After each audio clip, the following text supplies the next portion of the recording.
আপনার মৃত মা বাবা জান্নাতি নাকি জাহান্নামী যে স্বপ্ন দেখলে বুঝবেন। আমরা অনেক সময় স্বপ্ন দেখি আমাদের আত্মীয় স্বজন মৃত মা বাবা অথবা অন্য কেউ যারা দুনিয়া থেকে বিদায় নিয়েছেন, অনেক সময় আমাদের স্বপ্নে আসেন।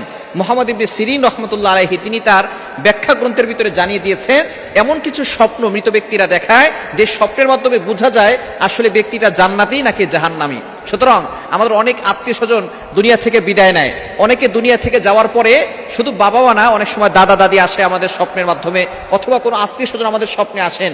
স্বপ্নে আসার পরে আমাদের কাছে অনেক সময় অনেক কিছু চেয়ে থাকেন, অথবা অনেকভাবে আমরা স্বপ্ন দেখি। যেই স্বপ্ন দেখলে বুঝবেন যে তারা জান্নাতি নাকি তারা জাহান্নামী। এক নম্বর হচ্ছে, যদি আপনি রাতের বেলা ঘুমানোর পরে স্বপ্ন দেখেন যে আপনার মৃত পিতা মাতা অথবা দাদা দাদি অথবা নানানি অথবা আত্মীয় স্বজন তারা সুন্দর বাগানে আছে এবং তাদের মুখের ভিতরে হাসি আছে, যদি এরকম কিছু আপনি দেখেন যে আপনার মৃত কেউ আপনার স্বপ্নে এসেছে এবং তাকে আপনি বাগানে দেখছেন, সুন্দর পোশাক পরিহিত অবস্থায় আছে এবং তার মুখে হাসি আছে, এরকম চিহ্ন যদি দেখেন তাহলে মনে করবেন যে সে জান্নাতে এবং সুন্দর জায়গায় আছেন। আল্লাহ পাক রব্বুল আলামিন তাকে কবর জগতে বারজাখে তাকে ভালো রেখেছেন। আল্লাহ পাক রব্বুল আলামিন তার কবরখানা জান্নাতের টুকরা বানিয়ে দিয়েছেন। মুহাম্মদ ইবনে সিরিন রাহমাতুল্লাহ আলাইহি তিনি তার ব্যাখ্যা গ্রন্থে লিখেছেন, যদি আপনি স্বপ্নে দেখেন যে আপনার মৃত কোনো আত্মীয় স্বজন, আপনার বন্ধু অথবা আপনার পিতামাতা, আপনার দাদা দাদি তারা সুন্দর বাগানে আছে, সুন্দর পোশাক পরে তাদের মুখে হাসি আছে, তাহলে বুঝবেন তারা কবর জগতে ভালো আছে।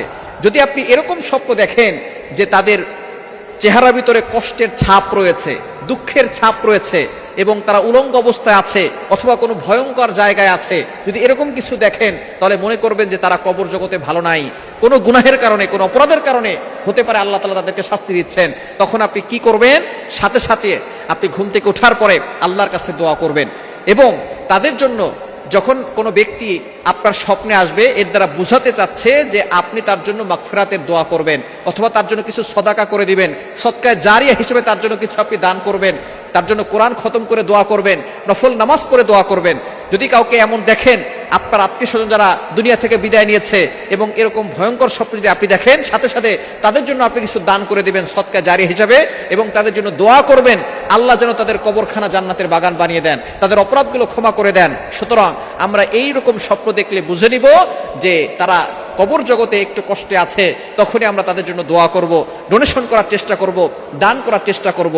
এবং বেশি বেশি করে যারা দুনিয়া থেকে বিদায় নেয় তারা আমাদের কাছে টাকা পয়সা চায় না, তারা শুধু চাতক পাখির মতো তাকিয়ে থাকে কখন আমার সন্তানরা, আমার আত্মীয় স্বজনরা একটু আমার জন্য দোয়া করবে, একটু আমার জন্য সদাকা করবে, এই সদাকার সওয়াব আমার আমলনামায় আসবে, আমার কবরে আসবে। সুতরাং যাদের আত্মীয় স্বজন পিতামাতা দুনিয়া থেকে বিদায় নিয়েছেন তারা প্রতিনিয়ত পিতামাতার জন্য দোয়া করবেন।